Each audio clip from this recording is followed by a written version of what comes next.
고린도후서 6장 오늘 11절부터 18절까지 말씀입니다. 6장 11절부터 18절까지 말씀입니다. 291페이지. 고린도인들이여, 너희를 향하여 우리의 입이 열리고 우리의 마음이 넓어졌으니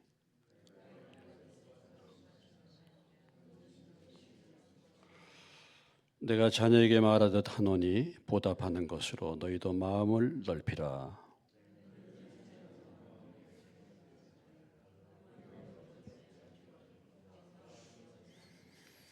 그리스도와 벨리알이 어찌 조화되며 믿는 자와 믿지 않는 자가 어찌 상관하며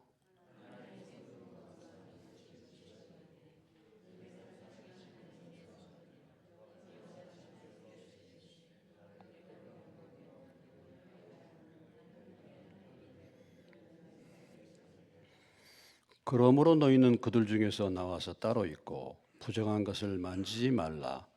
내가 너희를 영접하여 너희에게 아버지가 되고 너희는 내게 자녀가 되리라. 전능하신 주의 말씀이니라 하셨느니라. 아멘. 하나님 아버지, 고린도후서 기록된 말씀을 오늘 이 저녁에 나눌 때 성령님께서 이 말씀에 능력을 더하시고 기름 부으셔서 하나님의 말씀으로 듣고 깨닫고 실천할 수 있도록, 순종할 수 있도록 도와주시옵소서. 제가 성령의 도구로만 사용될 수 있도록 은혜를 베풀어 주시옵소서. 예수님의 이름으로 기도합니다. 아멘. 6장 1절로 10절까지 하나님 은혜를 헛되이 받지 말자. 지금이 은혜 받을 만한 때다 말씀했습니다. 하나님의 은혜를 헛되이 받을 수 있다는 것이죠. 교회는 나오고 예배의 자리는 나오지만은 하나님 은혜를 헛되이 받을 수 있습니다. 그렇죠. 오래 교회 신앙생활 했는데 하나님 은혜를 헛되이 받는 거예요. 아직도 하나님의 말씀이 뭔지를 모르는 것입니다. 그래서 헛되이 받는 그런 부분에 대해서 바울이 고민하고 있죠. 헛되이, 하나님 은혜 헛되이 받지만 지금 이 고린도 교회가요, 하나님의 은혜를 뭐예요? 헛되이 받았다는 거 아니겠습니까? 여러분, 고린도 교회가 누가 가서 사역했습니까? 바울이 사역했잖아요. 그런데 지금 바울이 떠난 다음에 바울을 욕하고 있지 않습니까? 바울을 욕하고요. 바울이 왜요? 탐심을 품었다. 바울의 권위가 뭐냐? 바울이 도대체 어떤 권위가 있느냐? 이런 부분에 대해서 바울이 고린도 교회에서 그렇게 말씀을 가르쳤는데 은혜를 사실은 헛되이 받은 것입니다. 은혜를 항상 받을 시간은 지금이다 이거죠. 지금입니다. 지금 은혜 받고 지금 깨닫고 지금 돌이키는 거예요. 은혜 받을 시간이 많은 시간이 있는 것이 아닙니다. 제가 머리를 깎았는데요. 제가 요즘에 미장원에 가서 깎는다 그랬죠. 2달 만에 한 번 갑니다. 근데 10,000원이에요. 10,000원. 예, 공주대에서 미장원 머리 깎는데 제가 공주대에 가서 깎는데 지금은 이사를 나왔어요. 그래도 단골들 오시라 그래서 갑니다. 머리 잠깐 깎다. 제가 목사인 줄 알고 선교하러 간다는 것도 알고 있는데 목사님, 비행기 타면 위험해요. 그런 말씀하셔. 예, 그렇죠. 비행기 타면 위험하죠. 179명이 죽었는데 그 사람들이 죽을 거라고 생각했겠습니까, 여러분? 그 사람이 죽을 것이라고 생각했겠어요? 전혀 생각, 이제 잘 도착했구나 할 즈음에 그런 사고를 당한 거 아니겠습니까? 그래서 그런 일을 통해서 죽는 것을 항상 준비해야 된다고. 그랬더니 그분이 무섭네요. 그러더라고요. 무섭네요. 예수 믿으시라고. 예수 믿으시면은 예수님이 우리 죄를 사하시고 우리를 예수 믿음으로 부활 영생 죽음 다음에 하늘나라가 있으니까 예수 믿으시라고 제가 그렇게 얘기했는데, 그렇죠. 사실은 보면 어떻게 본다면 내일이 우리에게 주어진 것은 아닙니다. 내일이 보장되는 것은 아니잖아요. 내일이 보장되는 거 아니에요. 자, 3절 이하의 10절까지 하나님의 진정한 일꾼이 어떤 사람인가? 하나님 일꾼으로서의 태도와 자세가 뭔가? 여기 이제 하나님의 일꾼을 얘기할 때 뭐 많이 견디는 거, 환난, 궁핍, 고난, 매맞음, 갇힘, 난동, 수고로움, 자지 못하고 먹지 못하고, 하나님의 진정한 일꾼이 되려고 하면요 반드시 고난이 있습니다. 여러분, 고난받지 않는 하나님의 일꾼은요 진정한 일꾼이 아니에요. 우리가 정말 말씀을 붙들고 살려고 한다면요 어려움이 반드시 있습니다. 그러나 우리가 세상 따라서 가면요 뭐 부딪힐 것도 없어요. 어려움도 없어요. 근데 내가 정말 믿음으로 살고 이렇게 하면요 이게 부딪히는 겁니다. 여러분, 명절 때 모여가지고 그냥 다 사이좋게만 지내십니까? 안 믿는 가족을 보면 여러분 마음 아프지 않습니까? 그렇지 않습니까?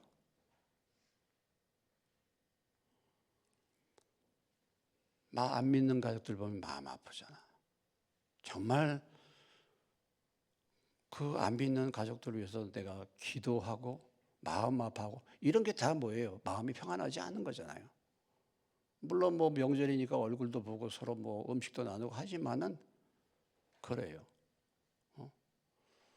이렇게 뭐 자녀들이 와도 얘네들이 믿음으로 사는가 그렇지 않는가 보면 알잖아.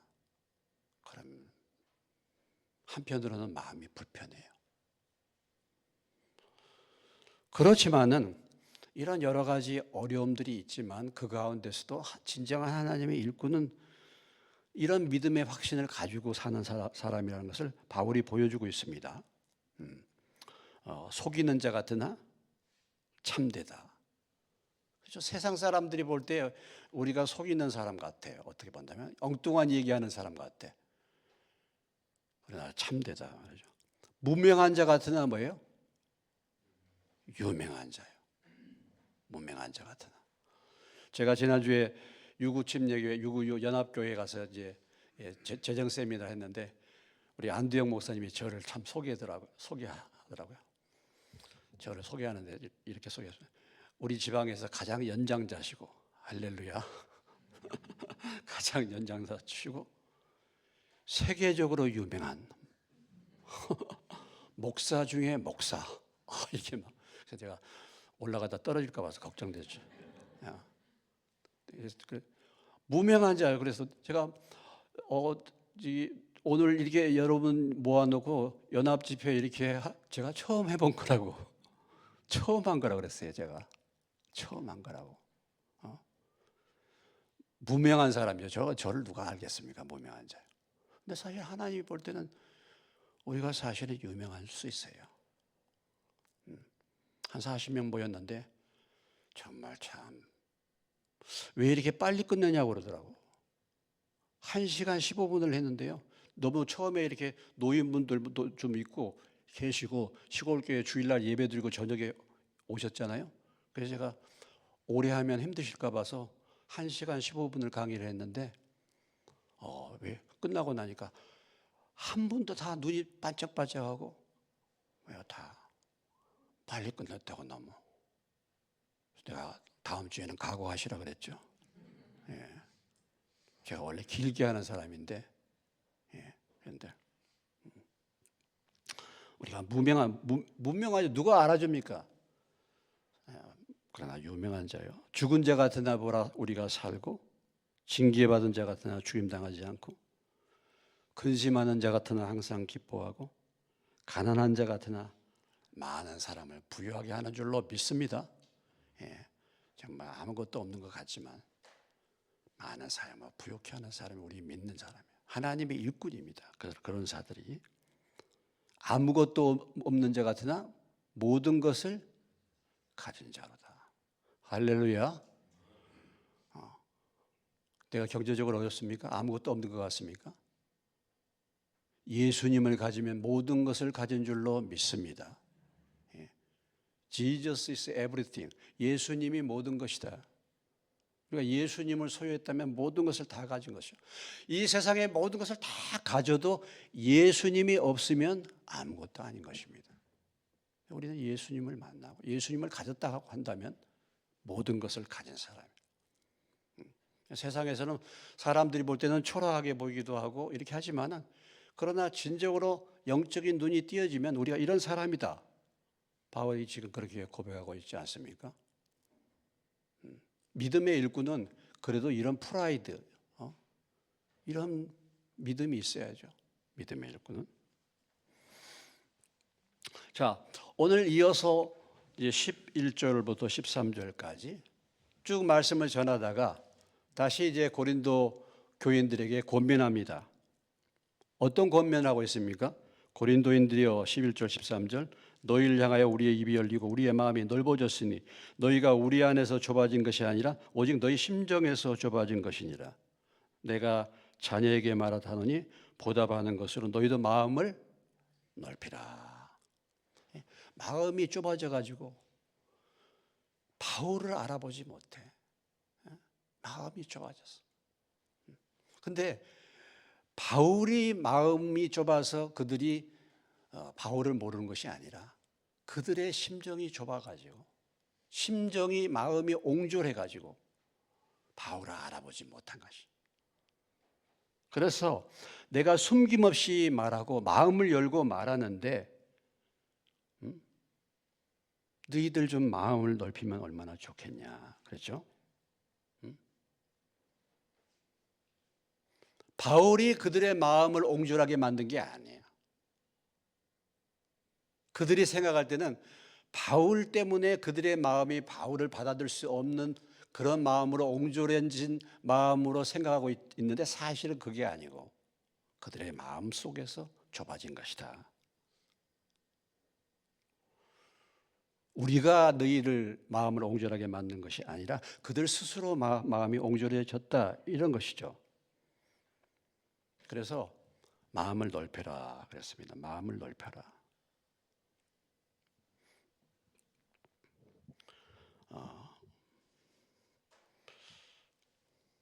바울을 향하여 마음을 열지 않았던 그들은 이 고린도 교회 지역의 세상 사람들을 향하여는 마음을 열어요. 그렇습니다. 우리 11장으로 가보시면 11장 4절에 가보시겠습니다.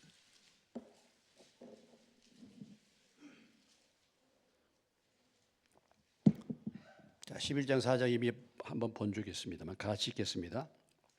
만일 누가 가서 우리가 전파하지 아니한 다른 예수를 전파하거나 혹은 너희가 받지 않은 다른 영을 받게 하거나 혹은 너희가 받지 아니한 다른 복음을 받게 할 때는 너희가 잘 용납한다.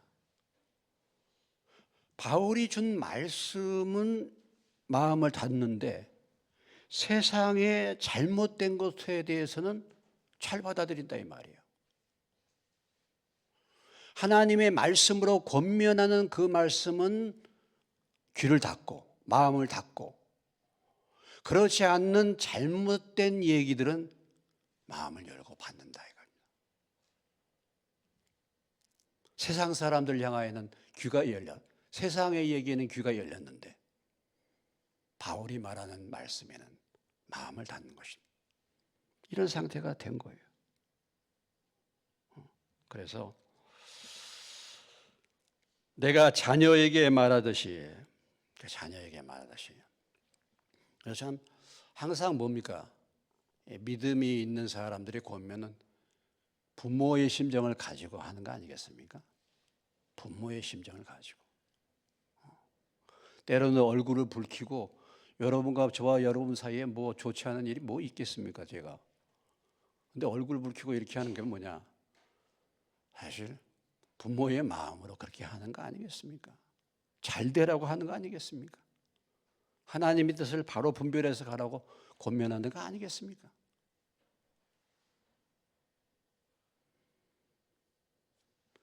예, 그래서 내가 자녀에게 말하듯 하노니 이 심정을 좀 알아서 너희도 마음을 넓히라 이랬어요. 마음을 넓혀라. 부모의 심정으로 무슨 원수진 그런 것이 아니라 안타깝고 불쌍한 마음으로 권면하는 것입니다. 뭐 우리가 생각이 다르고 의견이 다를 수 있는데 하나님의 말씀으로 볼 때는 다른 거야. 그런데 그것을 권면할 때 부모의 마음으로, 사랑하는 마음으로, 안타까운 마음으로 그렇게 말하는 것입니다. 이것이 바울의 태도와 자세고 마음을 넓히라 그랬어요.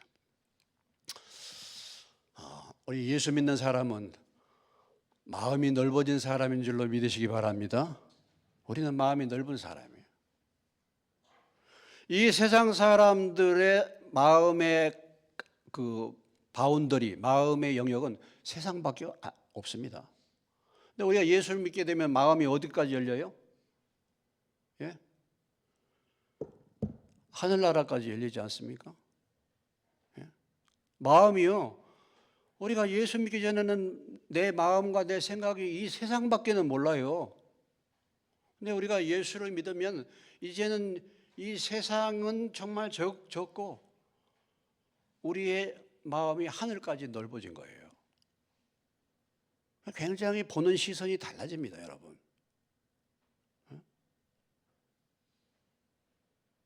시선이 달라져요. 근데 아직도 예수를 믿었는데요. 이 넓은 하늘나라의 영적인 세계를 보는 눈이 안 열리니까 이 세상 속에만 빠져가지고 그거밖에 보지를 못하는 거죠. 그러니까 마음이 좁은 것입니다. 진짜 여러분 높은 데 올라가가지고 아래를 한번 보세요. 높은 데 가서 아래를 보면 어떻습니까? 야, 참. 저 밑에서 저렇게 아웅다웅 그렇게 보이잖아요. 세계를 바라보면 보는 시각도 달라지고 생각도 달라지고 이렇게 하는 거죠.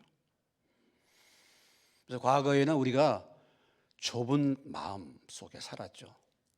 나밖에 몰라. 그렇죠? 내가 옛날에는 나밖에 몰랐어요. 저도 역시 마찬가지입니다. 저밖에 몰랐죠. 근데 예수 믿고 나니까 뭐예요? 나를 넘어서서 이제 가족도 생각하는 거예요. 가족 자기밖에 몰라. 아니 가정의 가장인데 자식들은 생각 못하고 자기만 생각하는 그런 가정도 있어요. 거기에 매여 있어. 근데 이제 마음이 넓어지면 어떻습니까? 가족도 생각하고.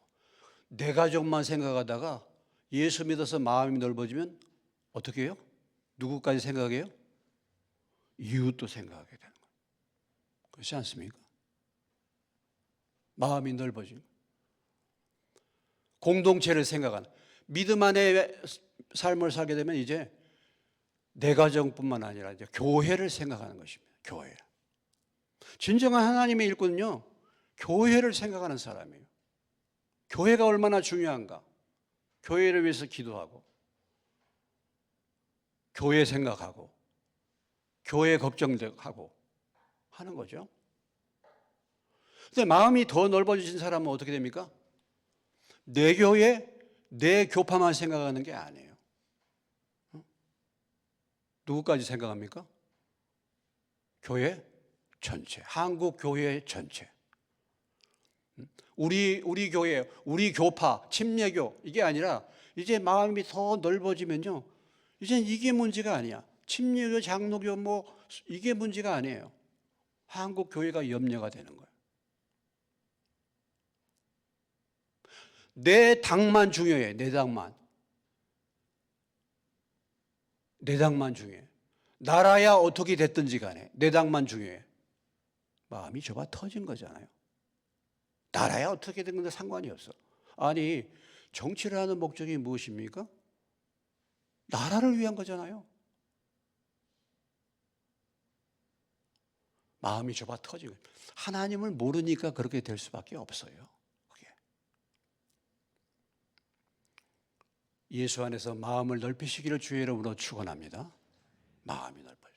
마음. 그런 말 쓰는지 모르겠는데 밴댕이 속이란 말 있잖아요. 그럴 때 그런 말 씁니까? 밴댕이 속. 밴댕이. 우리 고향에서는 그런 말 써요. 여기는 안 쓰지? 안 쓰나? 써요? 예. 좁아 터진 자기밖에 몰라. 그거밖에 몰라. 그러니까 좀 그런 눈이 열려서 교회도 보고 세상도 보고 이런 걸 봐야 돼요. 네. 이게 참 눈이 어두워져 갇혀가지고 늘 내 안에서만 노는 거예요. 그러니까 진짜 마음을 넓혀서 바울이 누군가, 바울의 일행이 어떤 사람이야 이런 걸 봐야 되는데 그걸 보지를 못하고 엉뚱하게 오해하고 바울을 공격하고 이런 상태가 된 것입니다. 그래서 오늘 고린도인데요, 마음을 넓혀라 이렇게 말씀하고 있어요. 예수 안에서 마음을 넓히시는 저와 여러분 되시길 주의 이름으로 축원합니다. 그러면서 중요한 말씀을 오늘 주고 있습니다. 14절로부터 18절까지 14절로부터 18절까지 메시지의 핵심이 무엇입니까? 무엇을 말하고 있습니까? 14절을 읽겠습니다. 시작. 너희는 믿지 않는 자와 멍에를 함께 매지 말라. 의와 불법이 어찌 함께하며 빛과 어둠이 어찌 사귀며. 그랬어요. 11절로부터 18절의 말씀의 메시지는 믿지 않는 자와 멍에를 매지 말라는 것입니다. 멍에를 매지 말라. 여러분, 멍에가 뭡니까? 소를 농사 지을 때 소 2마리 특별히 그 위에다가 얹혀서 같이 일할 수 있도록 묶는 그런 나무 들보 아니겠습니까? 그게 멍에 아니겠습니까? 근데 믿지 않는 사람하고 믿는 사람하고 함께 어울려서 멍에를 매서 일을 할 수 있겠는가? 할 수 없다.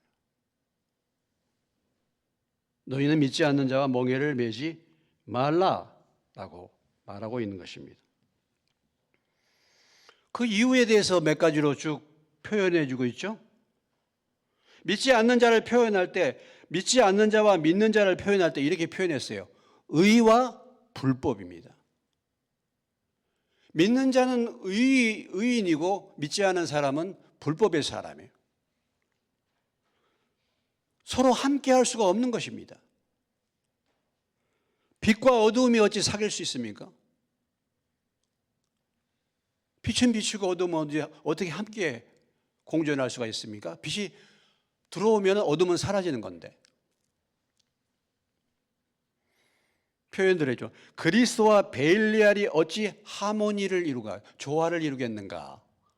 베일리알이 무엇입니까? 베일리알은 악의 상징을 말하는, 큰 악마를 말하는, 악의 군주를 말하는 것입니다. 그러니까 예수님과 큰 악마와 어떻게 조화가 될 수가 있겠습니까? 믿는 자와 믿지 않는 자가 어찌 뭐예요? 어떻게 서로 간에 교제할 수 있겠는가? 하나님의 성전과 우상이 어떻게 일치가 되겠는가? 우리는 하나님의 성전이다. 그래서 오늘 고린도후서에서 고린도 교인들에게 사도 바울이 강하게 권면하고 있는 것이 믿지 않는 자와 멍에를 함께 매지 말라. 다시 말한다면 분리하라 이렇게 말하고 있는 거예요. 분리하라. 그래서 17절에 함께 멍에를 매지 말라를 좀 구체적으로 얘기해 주고 있죠. 17절 같이 한번 읽겠습니다. 그러므로 너희는 그들 중에서 나와서 따로 있고 부정한 것을 만지지 말라. 나와서 따로 있고 부정한 것 만지지 말라. 분리하라 이런 얘기입니다. 분리하라. 여러분 이 분리라는 의미가요. 파리스의 바리새인입니다. 바리새인을 히브리어 그 의미는 뭐냐면 바리새인은 뭐예요? 분리주의자예요.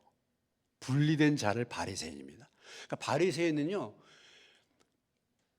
철저하게 하나님의 말씀을 붙들고 세속적인 사람과 분리하는 사람이 바리새인이에요. 그러니까 우리가 흔히 얘기할 때 뭐 바리새인 그러면은 예수님이 바리새인들을 책망했기 때문에 바리새인들은 좀 악한 사람이다 이렇게 생각하기 쉬운데요. 바리새인은 그런 사람들이 아니에요. 바리새인들의 문제가 뭐냐면 그 율법에 너무 매여가지고 율법의 실체가 되신 예수님을 몰라서 문제가 된 것이지만 바리새인들은 철저하게 말씀대로 살기 위해서 분리된 사람들입니다. 이게 바리새인들이에요. 그래서 일주일에 몇 번 금식했어요? 일주일에 2번 금식해요. 바울이 이렇게 표현해요. 자기가 율법으로는 뭐라고 했습니까? 바리새인이라고 했잖아요. 철저한 분리주의자예요. 이 분리를 통해서 어떤 단어가 나오냐면 거룩이라는 단어가 나옵니다. 여러분, 거룩이라는 것은 분리된 것을 말하는 거죠. 거룩이라는 것은 거기에 빠져 있지 않다, 분리되었다 그 말입니다. 세상과 구분되었다 그런 말을 하잖아요. 구분되었다, 거룩이라, 구분됐다, 이게 분리란 말이에요. 나와 따로 있는 것입니다.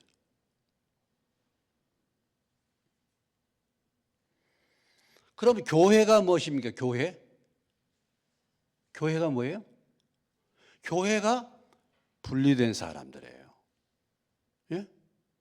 교회가 뭐라고요? 분리된 사람. 교회를 이제 여러분들이 뭐 헬라어를 좀 들어보셨는지 모르지만 교회를 헬라어로 뭐라고 하냐면 에클레시아. 이런 얘기는 들어보죠. 한번 우리도 유식하게 한번 헬라어 한번 사용하겠습니다. 에클레시아. 이게 교회란 말이에요. 이 에클레시아의 뜻은 뭐냐면 people called out from the world라는 거예요. 세상으로부터 불러낸 사람들, 세상에서 따로 불러낸 사람들의 모임, 사람들이 교회란 말이에요. 과거에는 세상에 살다가 세상 문화와 세상 속에 빠져 살다가 예수님을 통해서 세상에서 따로 불러낸 무리, 거룩한 무리, 이게 뭐예요? 에클레시아, 교회입니다. 이게 교회예요. 교회는 세상에서 불러낸 무리에 따로 분리된 무리에 따로 불러낸 무리예요. 그러니까 오늘 따로 나와라 그랬잖아요. 따로 있고, 이게 교회란 말이에요.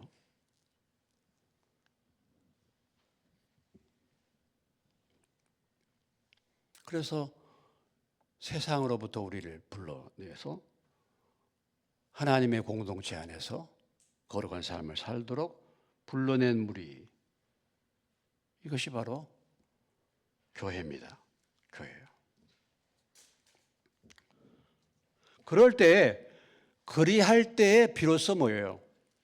오늘 16절 중반에 보면은 그리할 때 뭐예요? 내가 그들 가운데 거하며 두루 행하여 나는 그들의 하나님이 되고 그들은 뭐예요? 나의 백성이 된다. 18절에도 뭐라고 말합니까? 너희에게 아버지가 되고 너희는 내게 자녀가 되리라. 전능하신 주의 말씀입니다.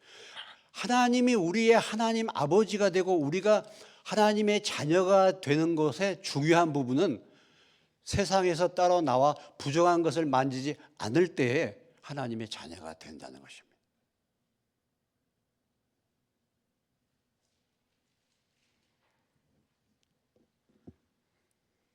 이걸 말해주는 거예요.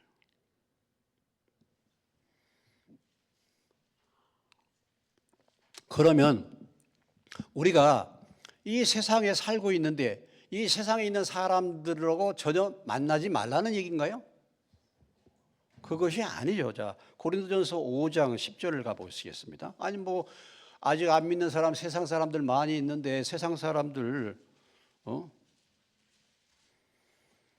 자, 5장 10절을 보시겠습니다. 고린도전서 5장 10절입니다. 읽습니다. 시작. 이 말은 이 세상에 음행하는 자들이나 탐하는 자들이나 속여 빼앗는 자들이나 우상 숭배하는 자들을 도무지 사귀지 말라 하는 것이 아니니 만일 그리하려면 너희가 세상 밖으로 나가야. 아니, 세상은 물들어 있고 세상은 범죄가 있고 세상 사람들의 행하는 방식과 삶의 방식은 그런 상태로 사는 거죠. 우리도 과거에 그렇게 살던 사람이에요. 오늘 세상에서 따로 나와 부정한 것을 만지지 말라는 이 말씀의 의미가 무슨 세상 바깥에 나가가지고 저 산속에 들어가서 돌을 닦고 그렇게 살아라는 의미가 아닌 거죠. 그럼 무엇을 의미하는 것입니까? 야고보서 4장으로 가보시겠습니다. 히브리서 다음에 야고보서.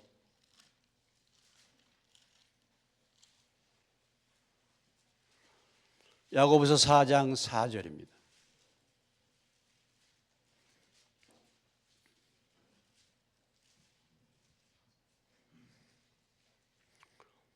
야고보서 4장 4절 같이 읽겠습니다.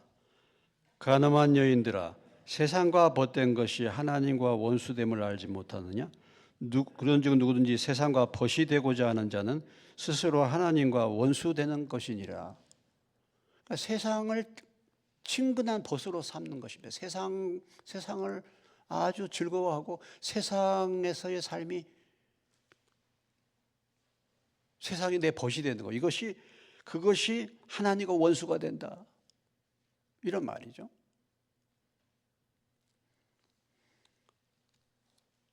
우리가 잘 아는 말씀입니다.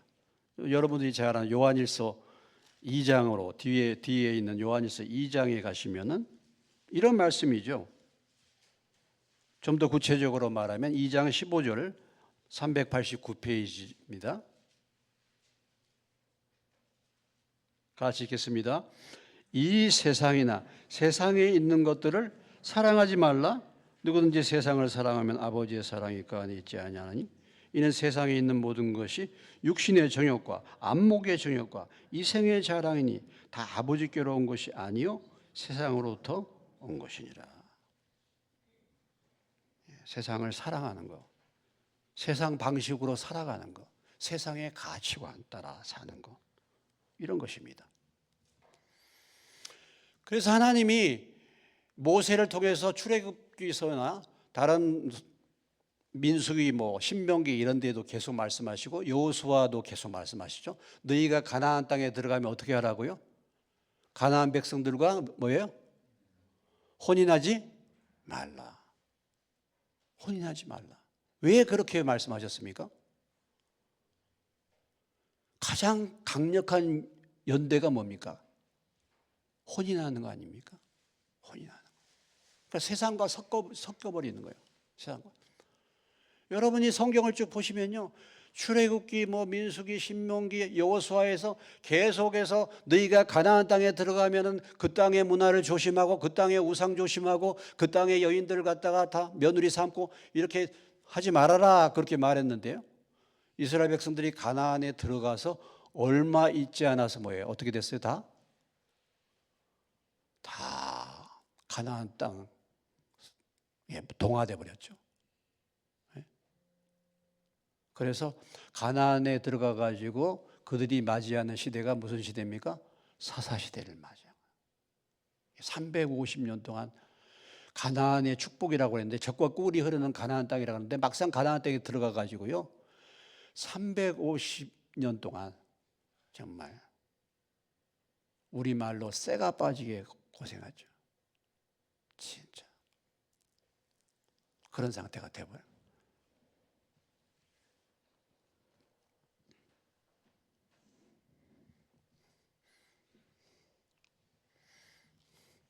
오늘 믿지 않는 자와 멍에 매지 말라. 여러분, 우리가 어떤 사람을 알아보려면요, 그 사람이 가까이 지내는 사람이 누군가를 보면 알 수 있어요. 그 사람의 친구들을 보면 알 수가 있습니다.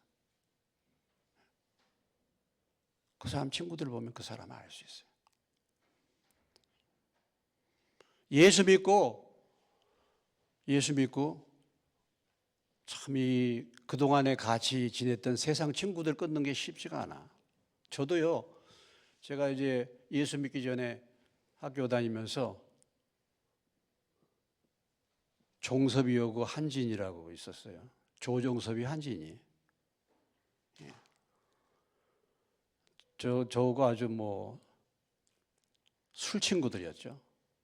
예, 술 친구를 뛰어넘어서 아주 정말 잘 통하는 친구들이었습니다. 나이도 많고 다. 예, 나이도 저 또래에 있으니까 더 친하게 지냈죠. 제가 학교를 늦게 왔기 때문에 그런 건데. 근데 참 제가 예수 믿고 그 친구들 참 이렇게 그 벗어나기 어렵더라고요. 벗어나기 어려워. 근데 결국은 정리를 해야 됐어요. 근데 어떻게 했는가? 자, 디모데후서 2장 22절이면 디모데후서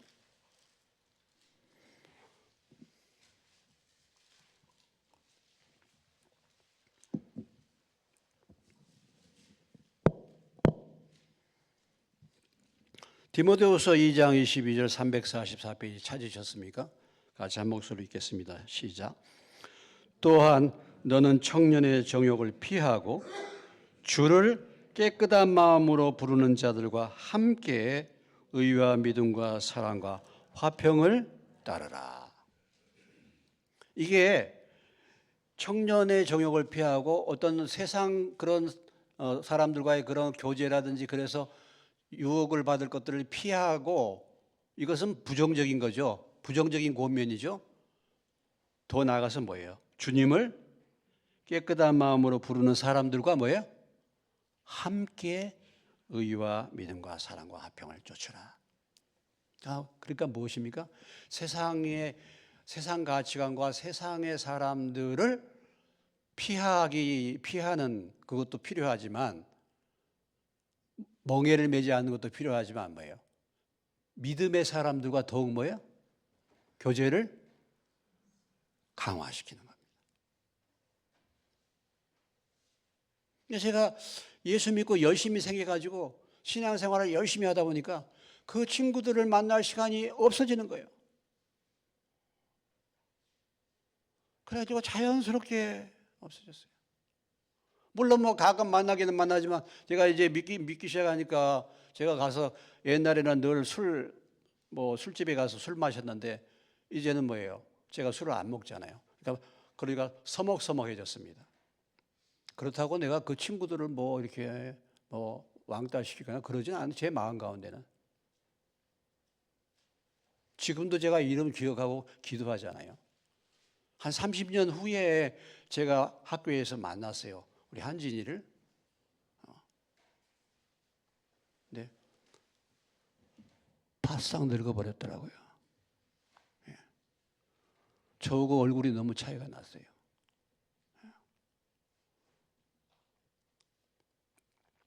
뭐 술 좋아하니까 아무래도 그러겠죠. 아무튼 주님을 깨끗한 마음으로 부르는 사람과 함께 가까이 하고 할 때 하는 것입니다. 여러분, 우리가 주변에 있는 사람들, 만나는 사람들을 돌아볼 때 그들이 정말 과연 하나님의 말씀의 가치관으로 살고 그분들을 만날 때 내가 믿음이 도움이 되고 내가 믿음이 성장할 수 있는가, 그런 사람들을 만나는가 굉장히 중요한 것입니다. 굉장히 중요한 거예요.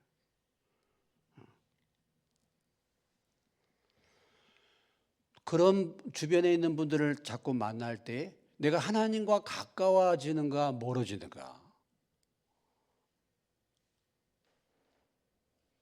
이걸 살펴봐야 돼요. 이걸 살펴봐야 됩니다. 어떤 부분에 대해서 성장하려고 한다면요, 무슨 일이든지 나보다 좀 더 나은 사람을 만나야 돼요. 예를 들어서 여러분이 탁구를 배우려고 한다면 나보다 탁구 잘 치는 사람 만나야 된다 그랬잖아요. 여러분들이 뭐 영어를 배운다 그러면 영어를 나보다 잘하는 사람을 만나야 돼요. 조금이라도. 그래야 그게 성장이 있는 것입니다. 이건 뭐 여러분이 잘 알잖아요. 뭐 운동을 배운다든지 뭘 한다든지 해도 나보다 좀 나은 사람을 만나야지 향상이 되는 거 아니겠습니까? 그러니까 신앙생활도요 역시 마찬가지죠. 믿음이 좋은 멘토, 믿음이 좋은 사람 만나시기를 주의 이름으로 축원합니다. 과연 하나님을 사모하고 하나님의 뜻대로 완전하지는 못해도 그렇게 살려고 하는가?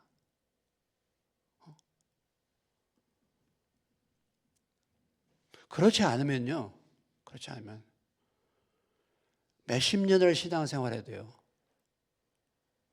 믿음이 퇴보될 수밖에 없어요.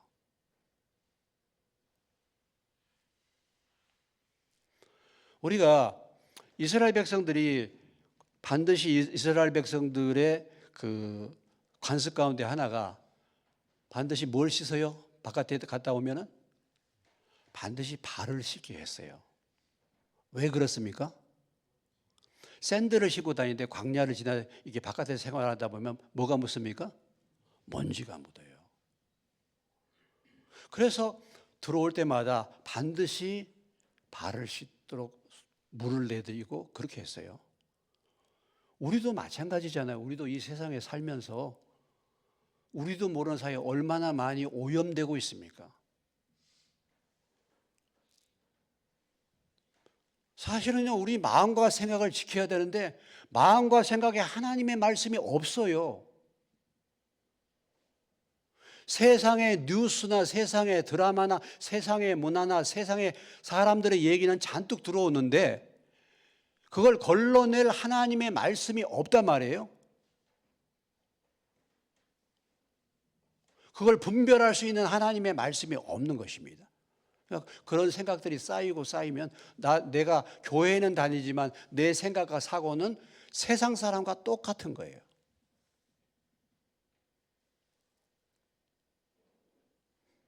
말씀이 들어가야지 우리의 마음과 생각이 변화되지 않겠습니까? 그렇지 않겠습니까? 금년도 저희 교회가 표어가 무엇입니까? 그리스도의 말씀이 충만한 교회. 그리스도의 말씀이 충만하시기를 주의 이름으로 축원합니다. 그러려면요, 말씀을 읽기도 하고 말씀을 듣기도 하고 이렇게 하셔야 되잖아요. 그런데 입력되는 게 없어요. 입력되는 게. 근데 입력되는 것이 전부 뭐냐면 세상의 얘기, 사람들의 얘기야. 그것도 하나님의 가치관으로 사는 것이 아니라 하나님이 없는 사람들과 접촉하게 되면 결국은 뭡니까? 내가 교회는 다니는데요, 세상 사람과 똑같아요. 그렇게 될 수밖에 없습니다.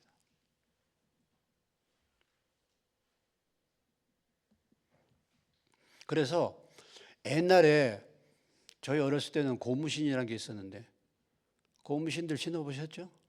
고무신 못 신어보신 분 한번 손 들어보세요. 안상민 집사님 못 신어봤어? 거기 부유한 동네는 아니었는데 그때도 많이 고무신 신는데 고무신에 빵꾸가 나서 밑에 그러면 이게 진흙밭에 가면 진흙물 들어오고 밟는 곳마다 물이 들어와요. 새가지고 새는 것입니다. 오염이 되는 거예요.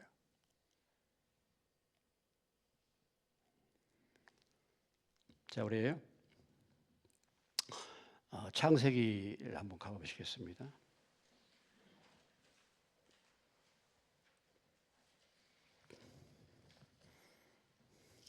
창세기 13장.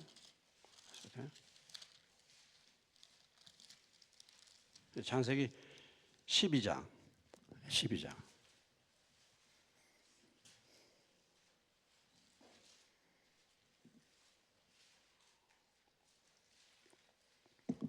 창세기 12장 4절입니다. 12장 4절 찾으셨습니까? 같이 읽겠습니다. 시작. 이에 아브라함이 여호와의 말씀을 따라 갔고 롯도 그와 함께 갔으며 아브라함이 하란을 떠날 때에 75세였더라. 이 말씀을 한번 보세요. 아브라함은 무엇을 따라갔습니까? 아브라함이 무엇을 따라갔어요? 하나님의 말씀. 여러분도 하나님의 말씀을 따라가시기를 주의 이름으로 축원합니다. 근데 롯은 누구를 따라갔어요? 아브라함을 따라갔어요. 여기까지는 좋은 거예요. 아브라함이 무엇을 따라갔어요? 하나님의 말씀을 따라간 사람을 롯은 뭐예요? 따라갔어요. 좋잖아요. 아브라함이 엉뚱한 거 따라갔는데 그 사람 따라가면 안 되잖아요. 근데 아브라함이 하나님의 말씀을 따라갔어. 그러니까 그 사람을 따라가는 거예요. 그거 괜찮은 거예요. 저희가 하나님의 말씀을 말하고 하나님의 말씀을 따라가려고 우리가 하잖아요. 그러면 그런 사람을 따라가면 돼요. 그러면 은혜를 입는 거예요. 근데 결국은 뭐냐면 롯도 무엇을 배워야 됩니까? 누구를 따라가는 법을 배워야 돼요? 롯도? 하나님의 말씀. 그렇죠. 이제 롯이 성장해가지고 아브라함만 따라다닐 것이 아니라 누구를 따라가요? 하나님의 말씀을 따라가요. 근데 롯의 비극의 출발이 무엇이며 비극이 무엇이었습니까? 아브라함을 떠났잖아요. 아브라함을 떠난 것이 롯이 비극이 된 거고 결국 소돔 고모라 가가지고 망하게 된 거 아니겠습니까? 그러니까 우리가 모르면 하나님의 말씀을 잘 분별해서 가는 사람을 따라가면 돼요. 그러나 이제는 믿음이 성장해서 우리가 분별해서 하나님의 말씀을 따라가는 그런 분량에까지 성장해야 되지 않겠습니까? 신앙생활을 하게 되면 이제는 무엇이 진리인지 어디가 길인지 분별이 돼야 되죠. 분별이.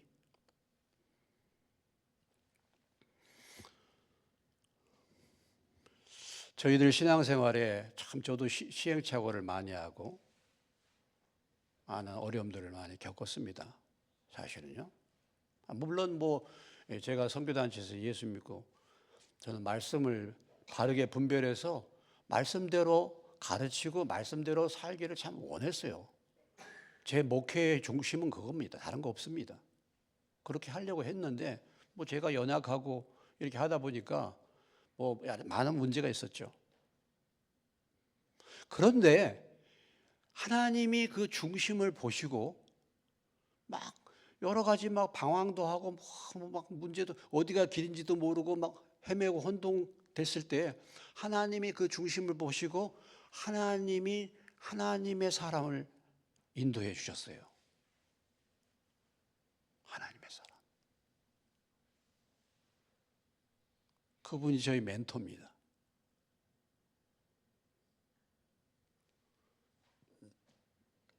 근데 그분은 지금 와서 얘기하지만 그분은요. 지금 연세가 지금 86세가 되셨는데 그분은 그냥 교회 그냥 권사님이셨어. 여자분이신데.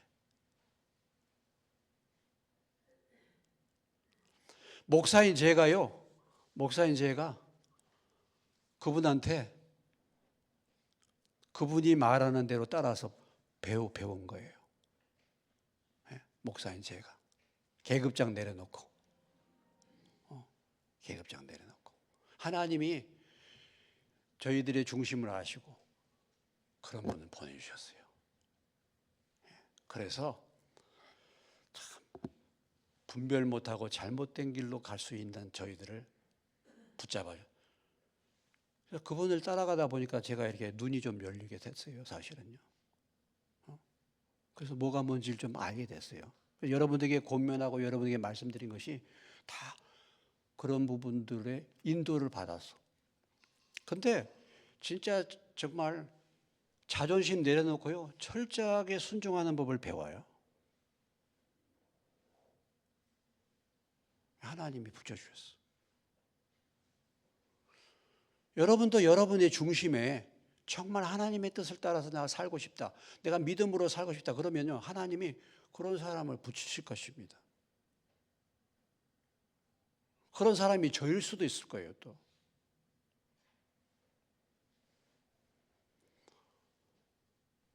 진짜 별별 것을 다 간섭하고 별별 것을 다 책망받고 이렇게 많이 했어요. 제가 목사인데 본사님이 저한테 얘기하는 대로 따라서 하는 거죠.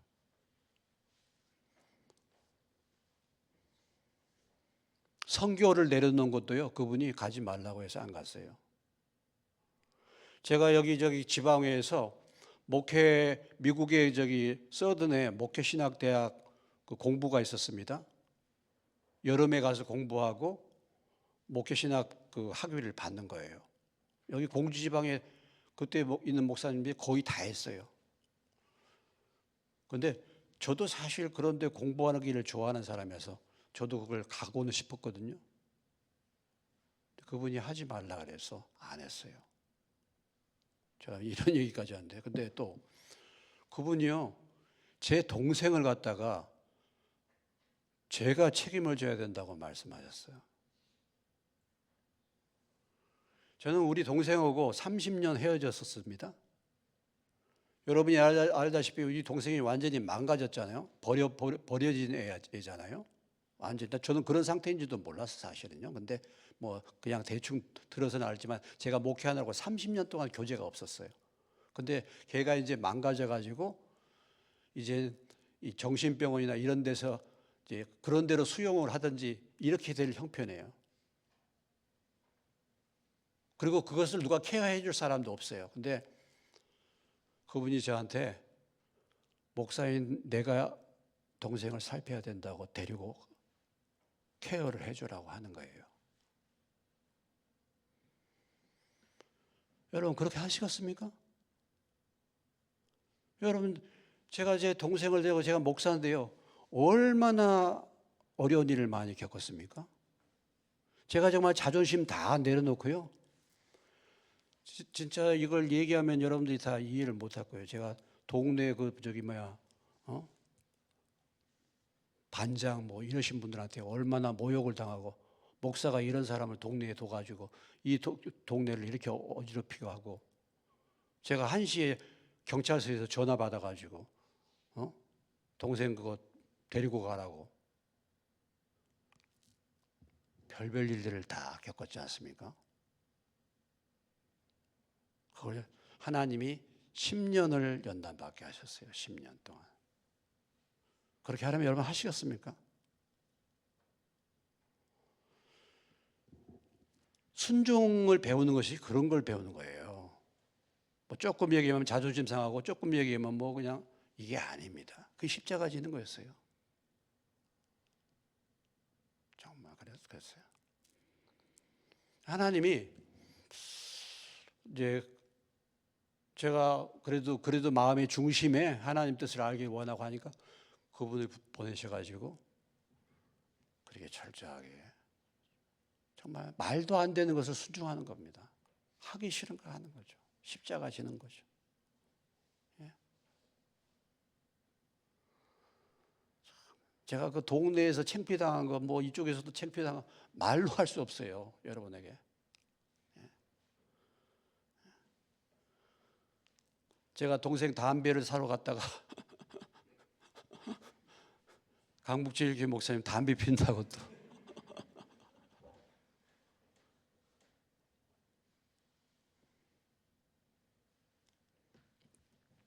근데 그래도 그 동생이 교회 나올 때 참 감격스러웠어요. 그렇지 않으면 걔가 어디 정말 그런 얘기 하면요 얼마나 저를 공경했는지 몰라요. 그래도 자기 발로 내가 나오라고도 안 했는데 자기 발로 나온 거 참 그날은 정말 잊을 수 없어. 예. 그리고 아무튼 하나님이 지금 생각하면 그런 믿음에 그분은 정말 표도 안 나셔요. 진짜 기도하시는 분이야. 그래서 제가 그나마라도 조금 변화받아가지고 여기 있는 것입니다. 정말요.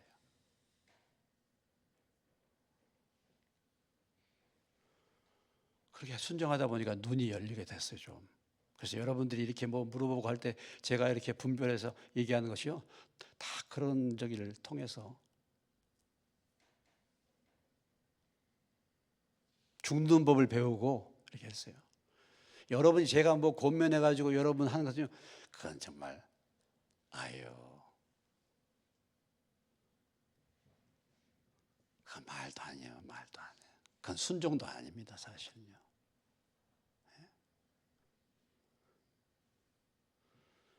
제가 뭘 말씀드리고자 하냐면 하나님이 그런 사람 붙여주신다는 거예요.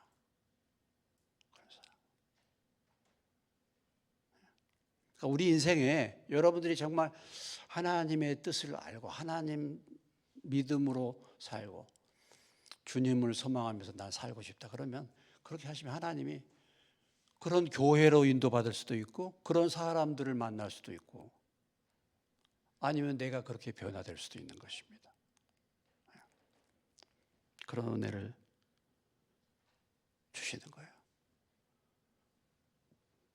지금 돌아다 보니까 그것이 얼마나 놀라운 은혜인지 지나가니까 그 과정은 참 죽을 것 같았는데 돌아보니까 얼마나 그것이 참 유익이 되었는지.